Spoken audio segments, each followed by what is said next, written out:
Good morning সবাইকে। আজকে একটা স্পেশাল ইভেন্টে আমরা যাচ্ছি, মানে আরডিআর যাচ্ছে।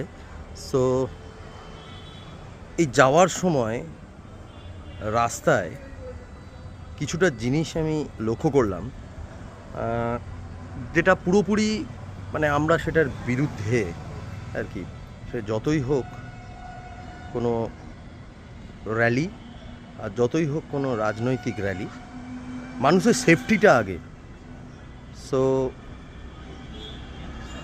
দেখো সেফটিটা কোথায়। অ্যাকচুয়ালি রাস্তায় এত লোকের ভিড়ের মাঝখানে আমরা যেন বেমানান কারণ কি না, আমরা হেলমেট পরে আছি, এটাই বেমানান। মানে সেফটি ফার্স্ট ভাই, যাই করে নাও কেন তোমার সেফটি তোমাকে দেখতে হবে এবং তোমার পাশের লোকের সেফটিটাও তোমাকে দেখতে হবে। তোমার সেফটির করতে গিয়ে অন্য লোকের মানে তুমি তোমার আনন্দটাকে দেখাতে গিয়ে অন্য লোকের সেফটিটা যেন মানে বিরত না হয়। তো সেটাই সেফটি ফার্স্ট। তো দেখো